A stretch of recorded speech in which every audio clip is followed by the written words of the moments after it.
1:12. Yohanes pukul 1:12. Tetapi sebanyak orang yang menerima Dia, kepada mereka Dia diberi kuasa untuk menjadi anak-anak Allah, kepada mereka yang percaya akan nama-Nya. Yohanes pukul 1:12.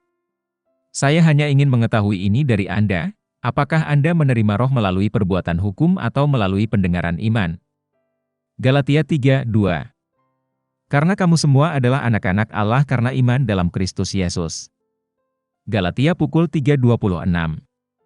Ini tentang korelasi antara iman Anda dan perilaku Anda. Kelahiran kembali terjadi setelah iman. Yohanes pukul 1:12, Galatia 3:2, Galatia pukul 3:26.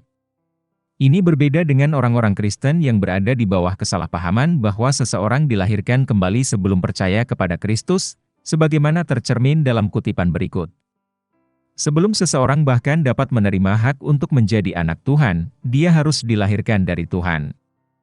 Hanya dengan begitu dia akan percaya pada nama-Nya. Perlu dilahirkan kembali terlebih dahulu, lahir dari Roh, agar kita dapat mendengar dan menerima perkataan Yesus yang tidak dapat dipahami dalam daging. Setelah dilahirkan kembali, kita dapat mendengar dan bertobat. Ini adalah salah satu kesalahpahaman teologi reformat, kesalahpahaman umum di antara orang Kristen saat ini. Salah satu alasan mengapa hal ini penting dalam 1 Yohanes adalah karena jika ada orang yang berjalan berkeliling yang lahir dari Tuhan tetapi tidak percaya kepada Yesus dan karena itu memiliki hidup yang kekal, hanya mengidentifikasi orang-orang itu sebagai lahir dari Tuhan tidak mengatakan apa-apa tentang itu, keadaan keselamatan Anda. Tetapi jika setiap orang yang lahir dari Tuhan juga memiliki hidup yang kekal, dan setiap orang yang memiliki hidup yang kekal lahir dari Tuhan, maka cukuplah untuk mengidentifikasi apakah seseorang dilahirkan dari Tuhan atau tidak untuk menentukan status keselamatan mereka. Jaminan keselamatan dan keamanan abadi. Doktrin keamanan kekal bukanlah dasar dari jaminan keselamatan seseorang. Kita dapat mengatakan, sekali diselamatkan, selalu selamat, tetapi ketika menyangkut keamanan, bagaimana Anda tahu jika seseorang telah diselamatkan? Doktrin keamanan abadi telah sering digunakan secara keliru akhir-akhir ini sebagai dasar untuk jaminan keselamatan seseorang. Jika seseorang mengatakan dia berdoa 30 tahun yang lalu untuk menerima Kristus, maka sekali diselamatkan, selalu diselamatkan, dia masih diselamatkan hari ini. Apa yang bisa salah dengan pernyataan itu? Kita akan melihat dalam 1 Yohanes bahwa jaminan keselamatan pribadi tidak didasarkan pada peristiwa satu kali saja.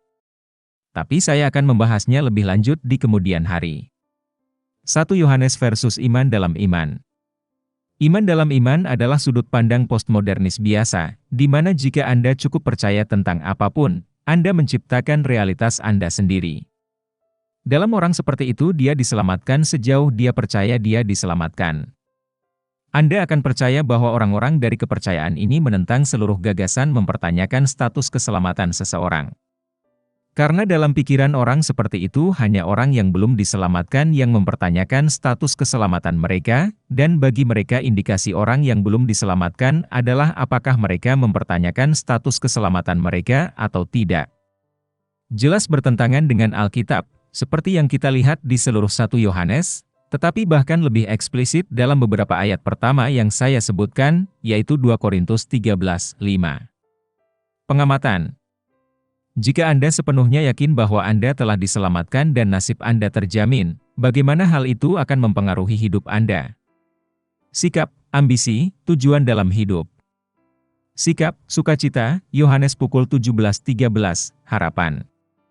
Dasar utama untuk sukacita dalam kehidupan Kristen adalah jaminan keselamatan, apakah itu jaminan keselamatan Anda sendiri atau mereka yang telah Anda layani.